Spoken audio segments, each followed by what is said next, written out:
Wah. 2, 3 kucing berlari. Seronok Kau tahu sebab apa seronok? Sebab apa? Sebab kita dekat Matic KL. Yes, Malaysia Tourism Center. Yes. Ya, kita kat sini bersempena dengan Pesona Malaysia 2026. Ya. So kita kat sini kita nak tengok kejap lagi macam-macam Culture. Yes. Culture. Kita akan banyak tengok tarian kejap lagi. Dia ada macam-macam lah. Tak silap aku, kita ada daripada tarian Melayu, Cina, India, Iban dan macam-macam lagi. Yes, betul. So kita tunggu kejap lagi, kita tengok fun tak fun. Kita tengok kejap lagi. Aku dah tak sabar. Mana kita masuk ke situ lah.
Okay guys, saya baru sahaja melihat persembahan daripada Pesona ni, apa panggil? Pesona Malaysia bang? Pesona Malaysia. Okay, nama grup ni ada nama grup abang? Ada. Apa nama grup? Okay, nama grup kita daripada Persatuan Swakarya. Swakarya, boleh check out on Instagram ada? Ada, Instagram dia ialah Persatuan Swakarya. Swakarya, okay. Apa banyak jenis tarian yang abang perform hari ni? Okay, dalam program Pesona Malaysia 2026 ni kita bawakan dalam 10 jenis tarian.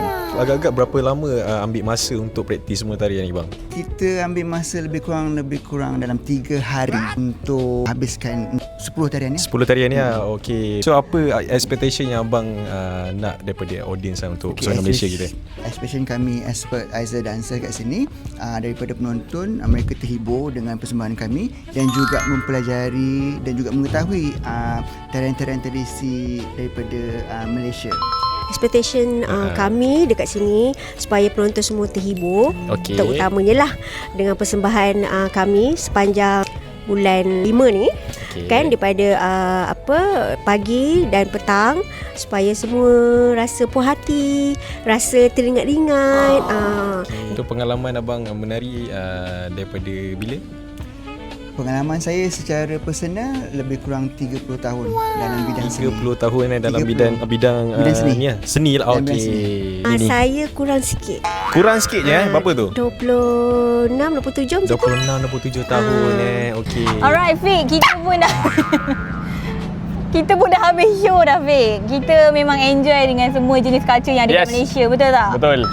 So maybe ada yang tengah tengok ni nak merasai sendiri pengalaman untuk tengok semua jenis tarian yang ada dekat Malaysia.